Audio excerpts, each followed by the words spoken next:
Então tá assim, ó, gente. A fenilcetonúria, uma doença hereditária autossômica recessiva. Essa questão foi legal com você, né? Já contou pra você uma característica dessa doença, né? Você não tem que saber que a fenilcetonúria, então, ela é autossômica recessiva. O que quer dizer falar que ela é autossômica, meu povo? Autossômica é porque tá nos cromossomos que não são sexuais. Boa. São os cromossomos comuns, tá certo? Basicamente, a gente pode separar os cromossomos em dois grupos. Os sexuais, no caso da nossa espécie, né? Os sexuais, que como o nome sugere, estão relacionados ao sexo. E os autossômicos, né? Os autossômicos são aqueles constitutivos. Por exemplo, o fato de você ter mão e braço e perna em nada tem a ver com sexo. Então essas informações estão aonde? Estão lá nos cromossomos autossômicos, beleza? Isso é comum a qualquer indivíduo da nossa espécie. Bacana. Associada à mutação do gene PHA, tá? Que a gente pode falar de PA, que limita a metabolização do aminoácido fenilalanina. Por isso, é obrigatório por lei que as embalagens de alimentos, como refrigerantes dietéticos, informem a presença de fenilalanina em sua composição. Bacana. Uma mulher portadora de mutação para o gene PA. Essa informação... Essa informação é importante. Enem, nossa, mãe. Não gostou? Quando eu falo sobre portadora, gente, essa informação é importante. É uma dinâmica de um texto legal da gente entender um pouquinho aqui. Portador é um indivíduo que carrega o gene, mas ele não expressa. Então, quando eu falo que ela é uma mulher portadora, tô querendo dizer que ela é o quê? Que ela é heterozigota. Heterozigota. Ela tem um gene dominante e um gene recessivo. Qual que é a letrinha que você vai usar para identificar os genes dessa questão, Fernando? Então, qual que é a regra? A regra é você sempre usar a primeira letra da característica recessiva. Na sua prova, você pode fazer com a letra que você quiser. Ah, eu vou fazer com J porque meu pai chama Juvenal. Quero homenagear o meu pai. Pode fazer com J. Ninguém vai te criticar. Mas para ficar mais fácil, o nosso cérebro ele funciona muito bem com a letra A. Então a gente vai usar a letra A. Beleza. Tá? Mas a regra é... Primeira letra da característica é recessiva. Se a característica recessiva for, por exemplo, cor roxa, você tem que usar a letra R. Isso. Se a característica for, por exemplo, vamos colocar aqui destro, todo mundo que é destro é dominante, todo mundo que é canhoto é recessivo. Então você tem que usar a letra C, canhoto. É recessivo, letra C. Pensei em esquerda. Beleza? Nossa, não tô tão ruim. Não tô tão ruim. De Deus. Não tô tão ruim. Canhoto esquerdo, tá certo. A outra direita. É isso, tipo isso. Sabia que Marquinhos tomou pau no psicotécnico. Eu tomei pau no psicotécnico. Não, tá vendo? É por isso. Tomei pau no psicotécnico, sou canhoto. Eu não ligo teus parafusamentos. Você liga teus parafusamentos, Gabriel? Você liga de teus parafusamentos? Gente, então, no mundo igual o de hoje, se você ser normal, é ruim. É um trem errado com você aí, ué. Tem que ser meio maluco não, mesmo. Um professor que tomar um pau no psicotécnico e um outro que tem Asperger. Pronto. Professor, não sei o que é síndrome de Asperger. Pesquisa aí. É isso aí. Bora lá. Então ela é portadora, isso quer dizer que ela é heterozigótica. Então o Fernando vai usar a letra A, então ela vai ficar como? Ela seria o quê? Azão, azinho. É assim que eu iria representar ela. Bacaninha? Joia. Ela, para o gene, tem 3 filhos normais. Bacana. Com um homem normal. O que é um homem normal? Não sei, responde pra mim. Eu não sei o que é um homem normal. Você sabe o que é um homem normal, Fernando? Um homem normal, quando fala normal, gente, etnicamente, culturalmente, etnicamente e culturalmente, não existe normal, né? O que é normal? Isso. Mas significa a ausência daquela característica que você está estudando, que não necessariamente vai ser uma doença. Isso, beleza. Tudo bem, ele deu a resposta certa. A minha foi provocativa mesmo. Tá bom. Trouxa. Mas olha só, esse homem normal tinha um pai que sofria de fenilcetonúria. Essa informação ela é importante. Você vai deduzir o que em relação a isso? Esse suposto homem normal, ele é o que, Fernando? Esse homem normal cujo pai apresentava a característica, isso nos mostra qual que vai ser o genótipo desse pai. Por quê? Se você não soubesse, ele poderia ser tanto azão, quanto azinho. Só que ele é filho de uma mãe... Opa, eu coloquei errado aqui. Isso. Coloquei errado aqui, peraí. O azinho é nessa moça aqui. Isso, foi mal. Exatamente. Tá? Esse casal aqui são pai os pais desse do homem normal. Foi mal. Como a mãe dele é normal, ela é azão alguma coisa. A gente não tem como saber qual que é o segundo alelo dela. Mas como o pai ele é afetado, obrigatoriamente ele é azinho, porque nós estamos falando de uma característica autossômica recessiva. A característica autossômica recessiva, ela precisa de 2 alelos recessivos. Ela precisa do alelo recessivo em dose dupla para se manifestar. Então ele é azinho. Então qual que vai ser o genótipo do pai dessa criança? Só pode ser o quê? Como ele é um homem normal, ele recebeu o azinho, da mãe. Todo mundo, quando vai receber alelos, recebe um do pai e um da mãe. Então ele recebeu o azão da mãe, que conferiu ele a característica normal. Como o pai é afetado, só pode ter passado azinho. Então ele também é heterozigoto, azão, azinho. Show de bola, muito bom. Isso aí já fez a gente caminhar demais na questão, tá, galera? E vocês vão ver logo, beleza?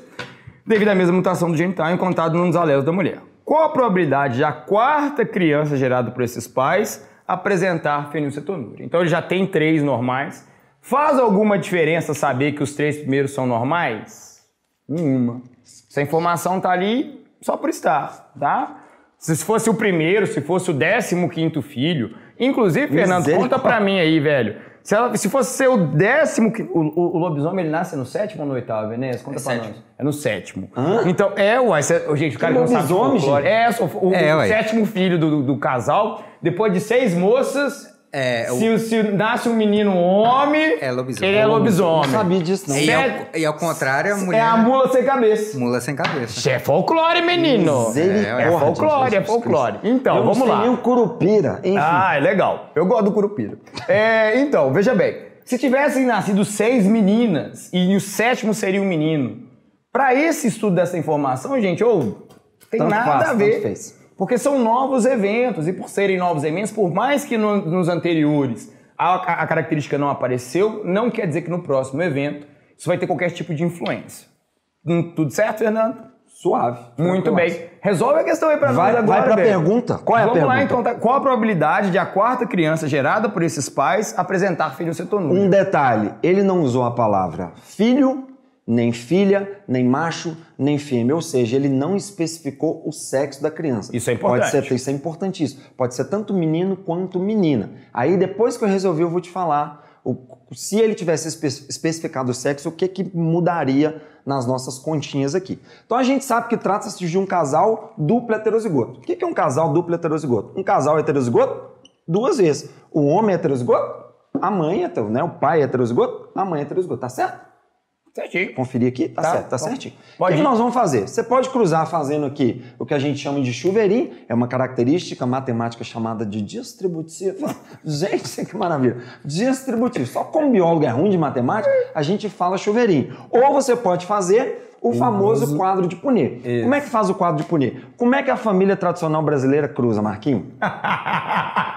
A família tradicional brasileira tem uma forma de cruzar. Ai, me poupa, Fernando. Como é que a família tradicional brasileira cruza, Gabriel?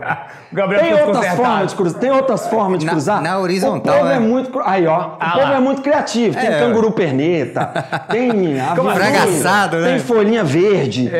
Nossa, tem coisa demais. Mas a família tradicional brasileira tem um tântrico, cruza como? Um em pé e o outro deitado. Então, o que você vai fazer? Você vai colocar um em pé e o outro deitado. Então você coloca aqui, isso é o famoso quadro de Punnett. Um em pé na vertical e um deitado na horizontal. Faz a resultag, e aí você cruza. Então você vem cruzando aqui, ó. Azão com azão. O que vai dar? Vai dar azão. Muito bem. Azão com azinho. Azinho com azão. Azinho com azinho. Azinho. Ele quer saber qual a probabilidade dessa criança apresentar fenilcetonúria. Todo indivíduo que for azão ou azão vão ser normais. Para o indivíduo, então, apresentar a característica, ele tem que ser azinho. Quando ele é azinho, ele é fenilcetonúria. Fenilcetonúria é um aminoácido que precisa ser metabolizado no nosso cérebro, que inclusive ativa na gente o que a gente chama de sistema de recompensa, que é quando a gente sente aquele prazer quando a gente come aquele negócio gostoso. Chocolate, aquelas balinhas finas, aquilo lá, quando você come aquilo, meu Deus do céu, é uma explosão de prazer. E o azeitinho, libera muita dopamina, tá? Ele precisa ser metabolizado. Essas pessoas que nascem com essa condição genética não metabolizam e aí vão ter uma série de problemas metabólicos. Mas as provas não cobram sintomas, cobra a parte genética, que é só saber a probabilidade mesmo. Então esse camarada aqui serve pra nós? Rapidinho aqui, Fernando, só te cortando, é o teste do pezinho, né, irmão? O teste do pezinho. O teste do pezinho, ele existe justamente pra isso. Pra isso. Pra quem tá aqui de Minas acompanhando a gente... Doenças. Isso. Pra quem tá aqui de Minas acompanhando a gente, me parece que agora na cidade de Belo Horizonte a gente conseguiu uma lei pra cidade de Belo Horizonte de fazer o que a gente chama de teste do pezinho expandido. O teste do pezinho garantido pelo SUS, se eu não me engano, ele detecta 3 ou 4 doenças. O número é bem baixo. Esse teste do pezinho expandido, ele detecta, eu acho que umas 30 doenças diferentes. E aí tem algumas doenças que são bem raras, mas que elas Tipo podem ser galactosemia, evitadas. que de vez em quando cai. Quando você conhece essas doenças, por que são doenças interessantes de você saber que você tem? Se você sabe que você tem, você evita o contato, igual acontece nessa questão, você evita o contato com a substância e aí a doença ela não vai atuar. Exatamente. Você não vai sofrer com os sintomas dessas doenças degenerativas. Exatamente. Por isso que é interessante a gente saber esse tipo de coisa. Exatamente. Vamos e lá, aí, Fernando. em cima disso que o Marquinhos falou, pode até parecer idiota, mas quando você vai tomar refrigerante naquelas máquinas, geralmente o refrigerante dietético tem escrito assim, atenção fenilcetonúricos, contém fenilalanina. Isso. Para o camarada ver que ele não pode comer, ele não pode ter contato com fenilalanina de não jeito pode nenhum. mesmo. Senão ele morre, dá uma série de coisas, tá? Então, todo mundo que faz azão vai ser normal. Então, esse vai ser normal, não serve, esse vai ser normal, não serve, esse também não serve. Então, em quatro possibilidades, a gente tem quantos indivíduos que podem ser, qual dessas crianças que pode nascer com fenilcetonúria? Um indivíduo em 4. Então, isso dá 1/4 ou 25%. Professor, como é que tira a porcentagem? Não é porcento? É 100. Então, divide pelo de baixo, multiplica pelo de cima. 100 dividido por 4, 25. 25 vezes 1, 25%. Agora, aproveitando que a gente já mata mais uma questão de genética que pode cair.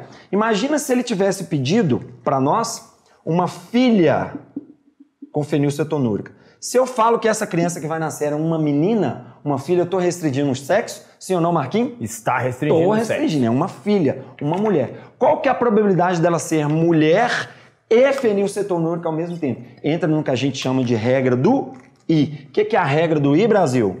São dois eventos que ocorrem. Dois eventos simultâneos. Você vai jogar um dado e uma moeda para cima. Qual que é a probabilidade do dado dar 4 e a moeda dar coroa ao mesmo tempo? Nesse caso, a regra do I, o que você faz? Multiplica as probabilidades. A probabilidade dela nascer com fenilcetonúria, 1/4. Só que aí a gente tem que calcular a probabilidade dela ser uma menina, uma mulher, uma garotinha. Sempre que vai nascer uma criança, tem duas possibilidades. Ou vai nascer menino, ou vai nascer menina. Só que a gente quer um evento em 2. A gente quer uma menina. Então você vem cá, ó, e Chomsky multiplica por 1/2 para ficar 2 Guedes. Multiplica o de cima com o de cima, de baixo com o de baixo. Regra básica matemática, que eu não sei, eu só aprendi para estudar genética mesmo. Enfim. Somos 1 dois, vezes irmão. 1, 4 vezes 2... 8. Então, se tivesse pedido uma filha fenilcetonúrica, a chance seria de 1/8, que isso dá 12,5. 12,5%. Tá? Mas a resposta é 1/4, que vai dar a letra C de casa. Letra C, 25%. Mas percebam que a letra B tá dando quanto? Os 12,5%. Tá? Se tivesse restringido o sexo, seria 12,5%. Muito bem. Show de bola? Fechamos a questão número 8.